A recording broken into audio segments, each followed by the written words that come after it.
They left the hotel without saying a word. Behind them, warm yellow light spilled through the windows and onto the gravel path. Somewhere inside, dishes clinked softly. A radio murmured. Life continued. Unaware, Leo did not turn around. Nora adjusted the strap of her jacket and followed him down the narrow path that led away from the building. With every step, the air seemed to thin. Not colder exactly, just emptier. The gravel ended. Sand took its place. Then grass. Tall blades brushed against their legs as they walked, whispering softly as if disturbed from sleep. The sound followed them, steady and patient. The manor was not visible yet. That bothered Leo more than if it had been. "It should be here by now," he said quietly. Nora slowed, but didn't answer. Her eyes scanned the darkness ahead, the beam of her flashlight drifting across uneven ground and low branches. The trees leaned inward, their limbs tangled overhead, blocking what little starlight there was. The path narrowed. They hadn't planned this part. They hadn't planned much at all. Only the idea, only the curiosity, only the feeling that what they had seen from the beach earlier wasn't meant to be ignored. Then, without warning, the manor appeared. One moment there was only darkness between the trees. The next there was structure, stone, height, presence. It rose from the earth as if it had always been there, and the forest had simply chosen not to acknowledge it until now. Nora stopped. Leo did too. Up close, the building looked less ruined than he had expected. Weathered, yes, scarred by time, but intact in the way old things sometimes are when no one disturbs them. Windows stared outward, dark and unlit. Ivy clung to the walls like a second skin. The roof sagged slightly, but held. "There's no fence," Nora said. Leo nodded. No barrier, no warning sign, no lock keeping them out. As if anyone who came this far had already made a decision. They crossed what might once have been a yard. The ground dipped and rose unevenly beneath their feet. Roots and stones shifted under the grass.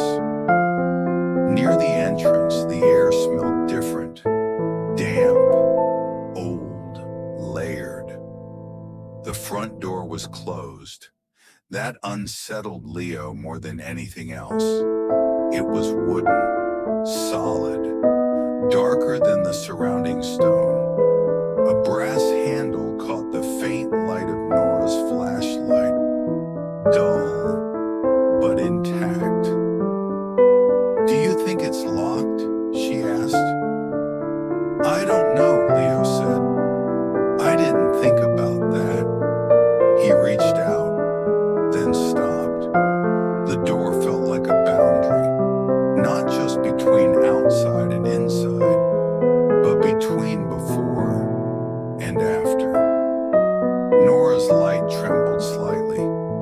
"Leo," she said, "if you don't want to." "I do," he replied too quickly. He turned the handle. The door resisted, then opened with a dry, reluctant sound. Not a creak, not a groan, just movement. The smell came first. Stone, dust, something like extinguished candles. They stepped inside. The door did not close behind them. The entrance hall was wider than Leo expected. The ceiling rose high above, lost in shadow. Their footsteps echoed once, then seemed to sink into the floorboards.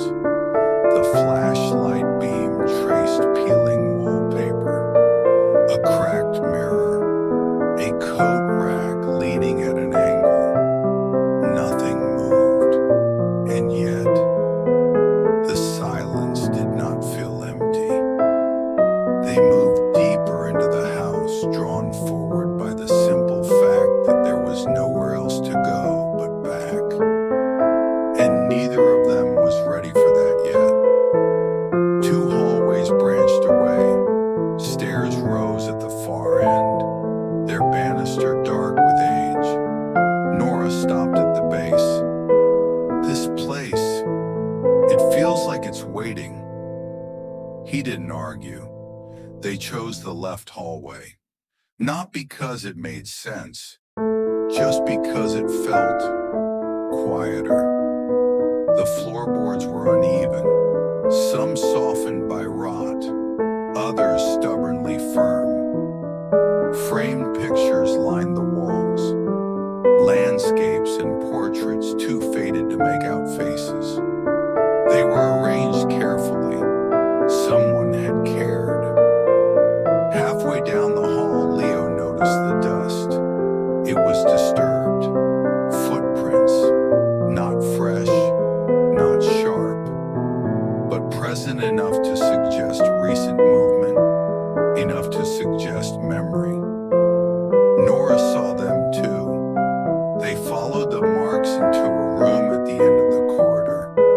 The room was larger than the others, warmer somehow. The walls were paneled in dark wood. A tall window faced the sea, its glass clouded but unbroken. Heavy curtains hung stiffly on either side.